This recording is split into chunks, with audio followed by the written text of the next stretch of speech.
Tidak, Valerie menjerit saat itu juga. Matanya terbuka lebar menatap langit-langit di atasnya.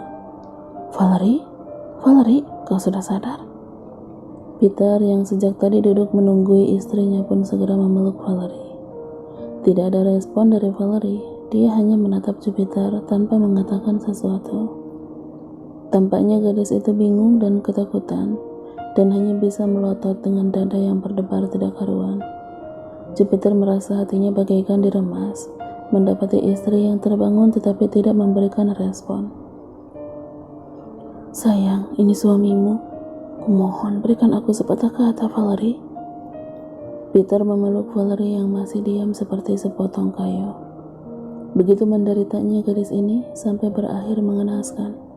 Ingin rasanya Jupiter mengguncang dunia agar Valerie segera mengenalinya.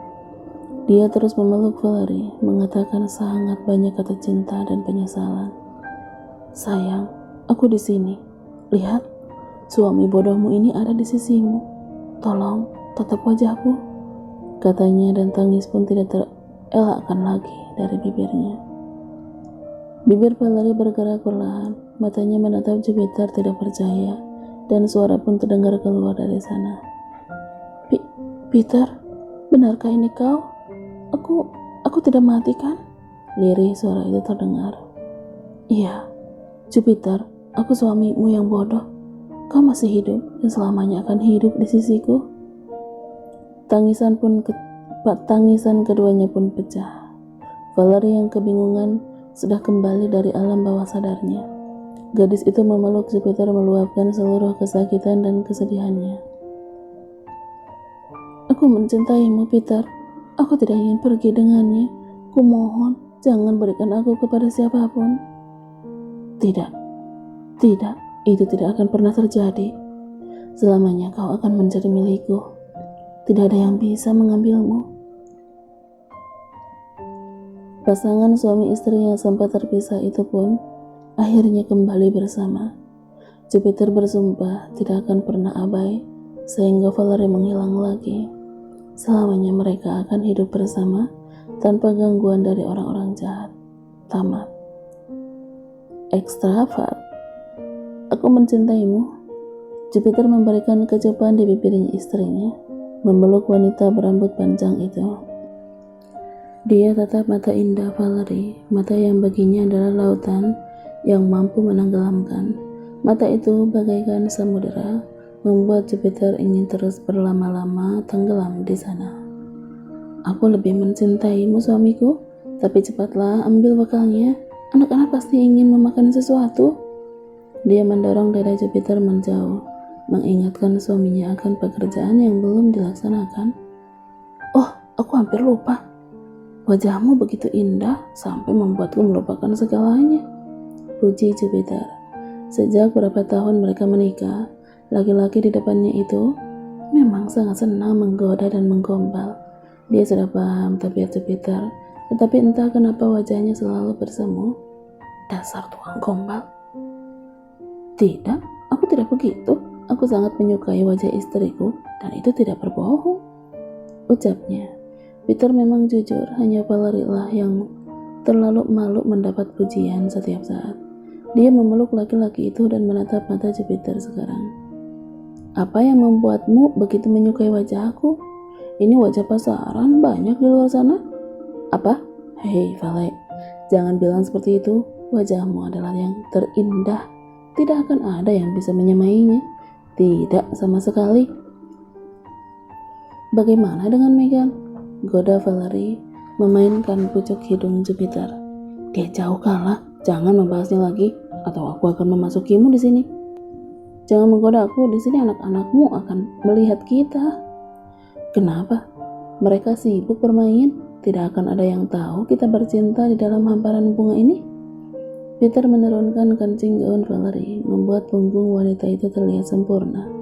Angin yang berhembus pun terbang memainkan bulu-bulu halus di sana. Peter, aku tidak tahan, mari kita lakukan itu. Atau aku akan mati detik ini juga. Dia tidak akan menyia-nyiakan kesempatan sebelum kedua anak mereka datang. Sejak Valerie melakukan operasi dengan wajahnya, Peter semakin mengkilat. Kecantikan sang istri memanglah selalu bisa mengalihkan dunia Jupiter. Hingga liburan musim panas ini menjadi waktu bercinta di tengah padang bunga. Setelahnya keduanya terburu-buru mengenakan pakaian. Rainer dan Raina mulai terdengar dekat di puncak sana. Valerie jadi teringat dengan bekal yang belum sempat dijemput suaminya. Lihat, karena kau menggodaku, kita lupa dengan bekal. Ayo ambil sayang. Tentu sayangku, aku akan segera mengambilnya. Ibu, kakak menggangguku lagi. Suara mungil itu terdengar dari kejauhan.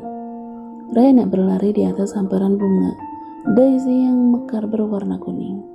Raina kecil berusia 5 tahun dan di belakangnya ada Rainer yang sudah berusia remaja, tertawa menggoda adiknya. Valerie yang melihat dua kakak beradik itu pun tertawa di tempatnya. Kemarilah Raina, bukannya kau bilang ingin melihat kupu-kupu? Kata Rainer membawa sebuah botol kaca di tangan. Itu ulat, kakak berbohong, seru Raina. Mulutnya maju ke depan, cemberut saat datang ke pangkuan ibunya.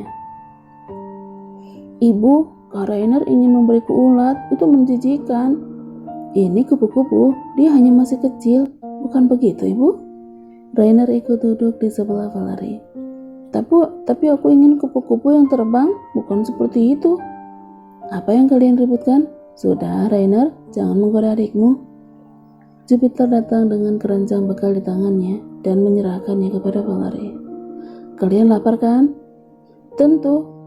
Kami berlarian di lereng sampai puncak gunung dan aku sangat haus. Ibu, di atas sana sangat indah. Kakak membawaku melihat bunga dan kupu-kupu cantik.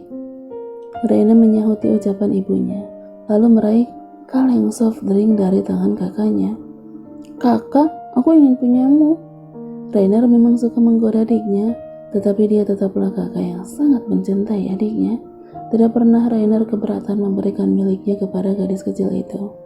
Hal itu pun yang membuat Valerie dan Jupiter sangat senang, sebab kedua anak-anak mereka bisa saling mencintai. Tak ada orang jahat, tak ada masalah lagi yang datang mengganggu mereka. Hidup berbahagia membesarkan kedua anak-anak dan menua bersama. Hanya itu yang mereka impikan sekarang. Bukankah dunia ini selalu adil? Ketika dulu mungkin Valerie selalu mendapat kemalangan, tetapi sejak semua orang jahat mendapat imbalannya, Valerie adalah istri yang paling beruntung di dunia ini. Bahagianya tercapai, rumah tangganya berjalan harmonis, anak-anak yang saling mencintai, juga suami yang begitu menyayanginya. Semua kisah manis yang Jupiter berikan mampu menghapus kenangan buruk Valerie. Terima kasih sudah mencintai dan menjadikan aku istri yang paling bahagia. Valerie bersandar di dada suaminya, sedangkan Jupiter mengecup keningnya. Dan terima kasih sudah menjadi ibu dari anak-anakku. Kau adalah istri dan ibu yang sempurna, Valerie.